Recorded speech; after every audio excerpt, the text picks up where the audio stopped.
2024 оны ээлж сонгуулийн үр дүнд байгуулагдсан 126 гишүүнтэй парламент стратеги төлөвлөгөөгөө батлуулахдаа хүн төвд хүний эрх хэрэгжүүлэлт дээдлсэн үзэл санааг дээдлэх 3 төгөлдрөшлийн бодлогыг зарласан.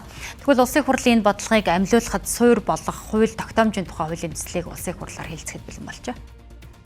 Хууль тогтоомжийн тухай хуульд нэмэлт өөрчлөлт оруулах тухай хуулийн төсөл боловсруулах үүрэг бүхий ажлын хэсгийн ахлагчаар улсын хурлын гишүүн хууль зүйн байнгын хорооны дарга цогтбаатар ажиллаж байна. Харин ажлын хэсгийн гишүүдээр улсын хурал судалтаа 5 намын төлөөлөл бүхий 15 гишүүн ажиллаж хуулийн төслийг боловсруулж улсын хурлын даргад өргөн барьсан.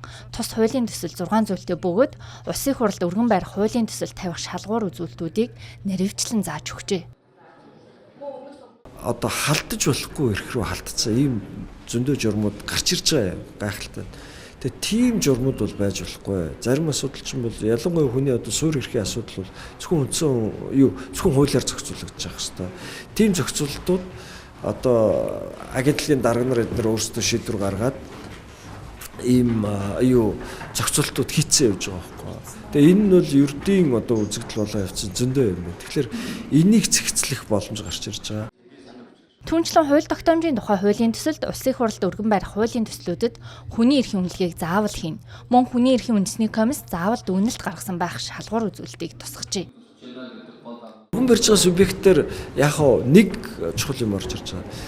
Улсын их хурлын гишүүд чинь уг нь хууль өргөн барих хэрэгтэй субъектчүүд 3 л этгээд байгаа. Засгийн газар, улсын их хурлын гишүүд, тэгээд ерөнхийлөгч гэсэн.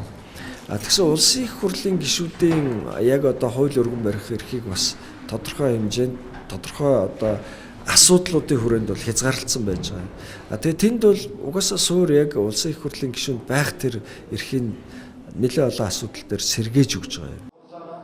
Хууль тогтоомжийн тухай хуульд нэмэлт өөрчлөлт оруулах тухай хуулийн төслийг хууль зүйн байнгын хороогоор хэлцэх хэсгийг шийдэж, чуулганы нэгдсэн хуралдаанаар хэлцэх бэлтгэл ажлыг хангаж байна. Энэ 7 хоногт чуулганы нэгдсэн хуралдаанаар уг хуулийн төслийг хэлцэх хэсгийг шийдвэрлэж, дараагийн хэлцүүлэгт шилжүүлэх юм.